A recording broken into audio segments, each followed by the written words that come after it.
I still remember the day they took that photo. Everyone was dressed in white, standing under the oak tree in front of the house I grew up in, our so-called family estate. My sisters were there, all 4 of them, my parents too, even cousins I hadn't seen in years. And yet, not me. I wasn't invited.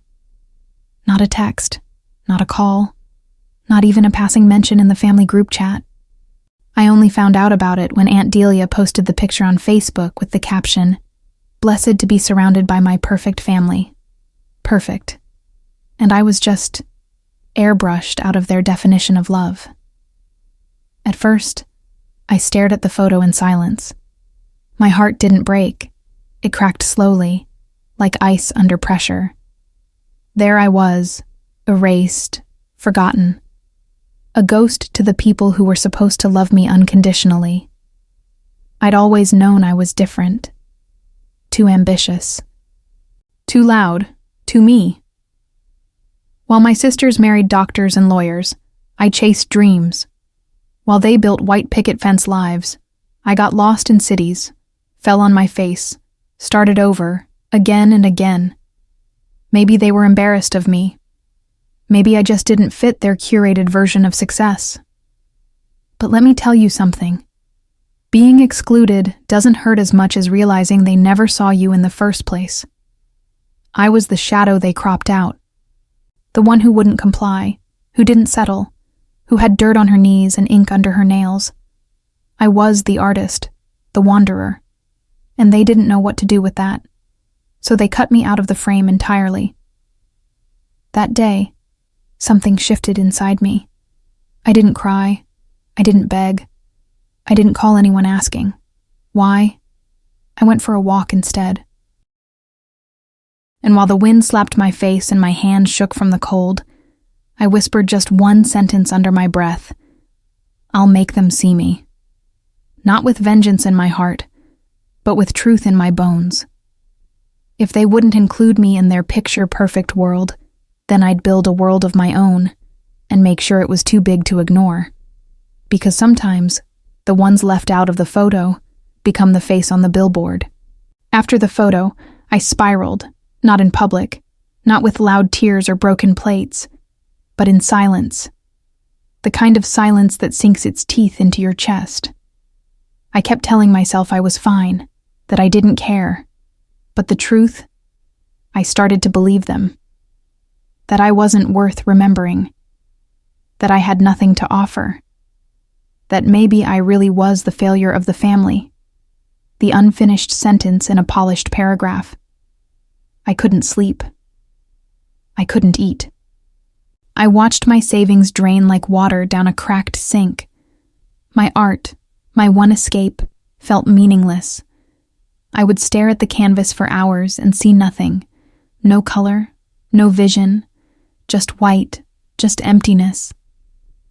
I worked part-time at a coffee shop, hiding behind a fake smile, pretending I was just between projects. Every time someone asked what I really did, my throat clenched. How do you explain that you're trying to matter in a world that's allergic to dreams? Then one night, I found myself in front of a mirror I barely recognized. Pale skin, tired eyes.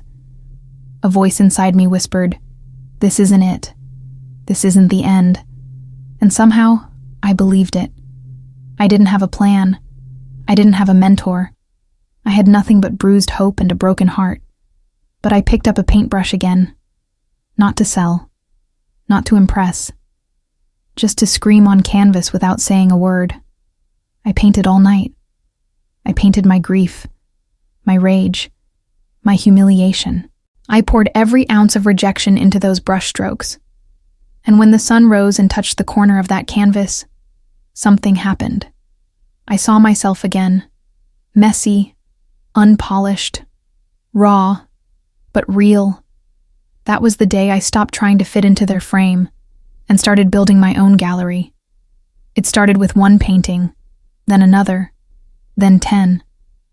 I didn't care about symmetry or technique or whether the colors clashed. I painted like I was on fire, like every bruise, every whisper behind my back, Every "you're too much" they ever threw at me had become fuel. I turned my apartment into a war zone of canvases. Paint on the floors, paint on my clothes, paint in my hair. My landlord hated it. I didn't care. One night, I posted a photo of one of my pieces online. Just for me. No hashtags, no expectations, just a release. I titled it "The Uninvited," and I forgot about it. Until my phone started buzzing. First one like, then another. Then comments. Dozens, hundreds. Strangers writing things like, "This made me cry. I feel seen. Who made this?" And suddenly, the thing I thought made me invisible, made me visible.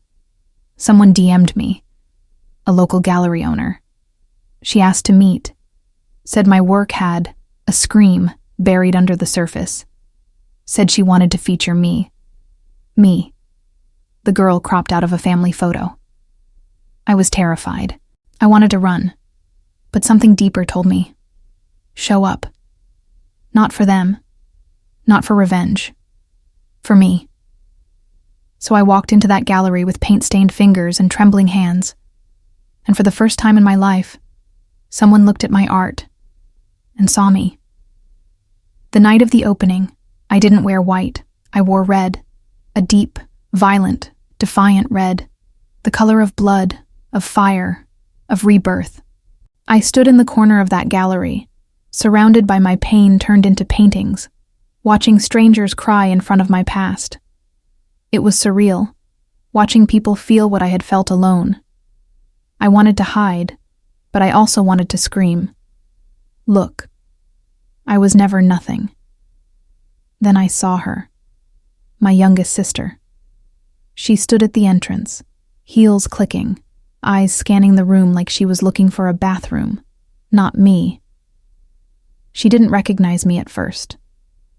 Then her mouth parted. She blinked twice, and instead of coming over, she turned to the woman next to her and whispered, loud enough for me to hear, "That's her. The gallery girl." Gallery girl. That stung. Not because it was cruel, but because it was small. As if I was still a hobby. As if all of this, the art, the struggle, the triumph, was still something they couldn't take seriously. I smiled anyway. I nodded. I even said hello. But deep down, I realized something important. Their approval wasn't the finish line. This was, and I knew then, this was only the beginning. 2 weeks after the exhibit, I woke up to 237 missed notifications. My inbox was on fire. My phone kept crashing. Someone, I still don't know who, had taken a video of me standing next to my piece titled "The Uninvited" and uploaded it on TikTok. No captions, just the image of me, and the art, and the words painted across it in black brushstrokes. They forgot me, so I painted myself back in. It exploded. Hundreds of thousands of views overnight. People stitched it, shared their own stories of exclusion, of being the black sheep, the forgotten one, the dreamer nobody took seriously. The comments were filled with, "I needed this. I'm sobbing. Where can I buy this?" And just like that, I wasn't gallery girl anymore. I was a voice. News outlets reached out. A nonprofit for mental health asked to use my work in their campaign. A modeling agency, of all things, emailed me about a billboard project highlighting women who redefine themselves through pain. At first, I laughed. Me? A billboard? But they were serious. They didn't want perfection. They wanted real. They wanted me. That's when I remembered the photo, the one I wasn't in. How they stood under the oak tree smiling, polished, posed, while I was invisible. But now, my face, messy, flawed, honest, was about to tower over streets and highways. I had become the picture no one could crop out. The first billboard went up in the middle of the city, right above the intersection I used to cross every day on my way to work at the coffee shop. I stood there at sunrise, arms crossed, watching strangers pass beneath my face. My story, the uninvited, now stretched across 30 feet of steel and sky. It wasn't just a picture, it was a declaration. I existed. I had always existed. That same day, I got a text from my mother, the first in over a year. No hello, no apology. Just, I saw the billboard. I stared at it for a long time, trying to feel something. I should have cried. I should have smiled. But all I felt was stillness. Like the world had gone quiet so I could hear myself think for the first time. Then came the flood. Cousins, old classmates, even my father, all reaching out. Suddenly I was important. Suddenly I was someone worth acknowledging. They wanted to know how I did it. Why I never called. If I'd come to the next family event. My inbox turned into a parade of "we're so proud of you" messages from people who once acted like I didn't exist. I answered none of them. Not out of spite, but because I had learned something sacred. Silence can be louder than screams. And sometimes, the greatest revenge is peace. 3 months later, they hosted a reunion. Big, loud, traditional. White tablecloths, champagne flutes, perfectly planned photo ops. I was invited this time, front and center, they said. They even offered to fly me in first class. My sister sent a message that said, "It would mean a lot to Mom if you came." I read it while I was painting a new piece titled "Loud Silence." I didn't reply. Not because I was bitter, but because I didn't belong in that room anymore. I used to crave their approval like oxygen. I would have done anything for a seat at that table, even if I had to make myself smaller to fit. But now, I had built my own table. One made of scar tissue and brushstrokes, and at that table sat people who saw me for who I really was. I didn't need to pose for their photos anymore. I was the photo. I was the story, the voice, the billboard.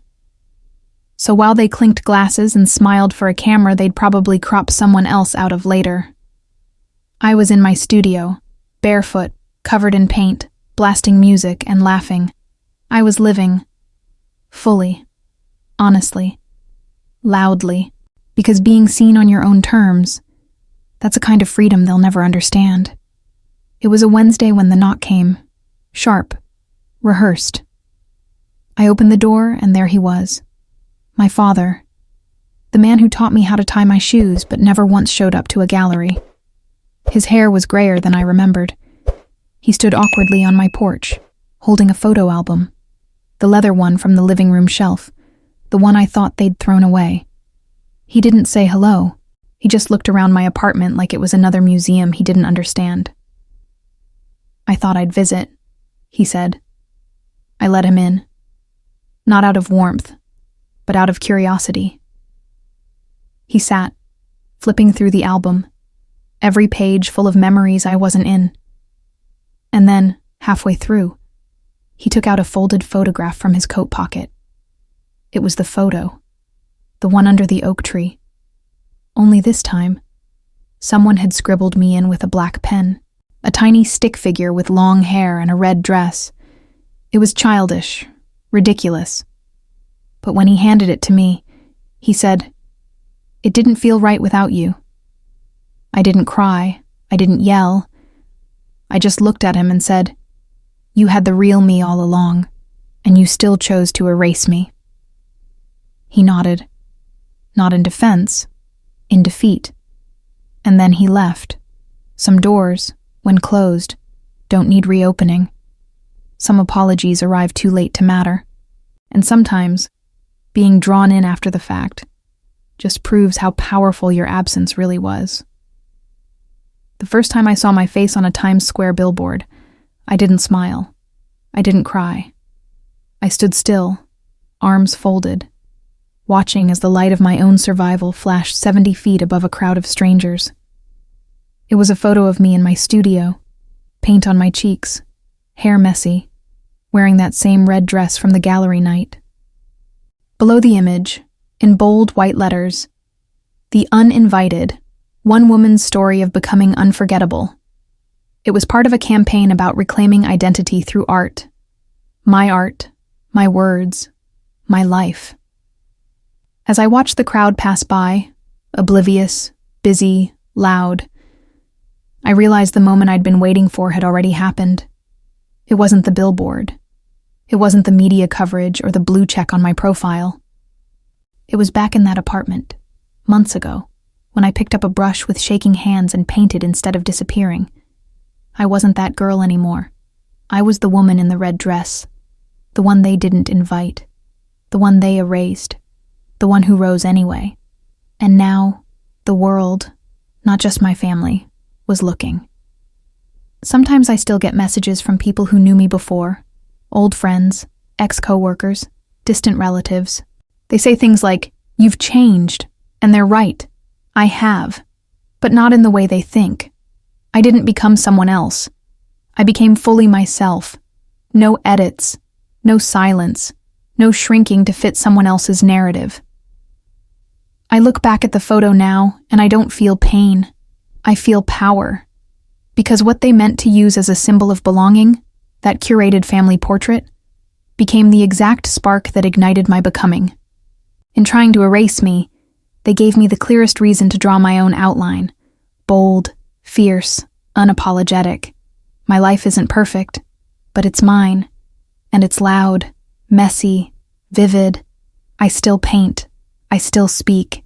I still show up. For myself, and for every woman who's ever been cropped out, talked over, or made to feel like a ghost. My art now hangs in places I once thought were unreachable. My voice echoes where silence once ruled. And every time someone tells me, "You made me feel seen," I remember who I was when no one saw me. So if you've ever felt invisible like I did, leave a comment below. I read them all. Don't forget to hit subscribe and turn on the notification bell. Someone out there needs this story just like you found it today. Because sometimes, the greatest revenge isn't shouting back. It's rising so high they can't look away.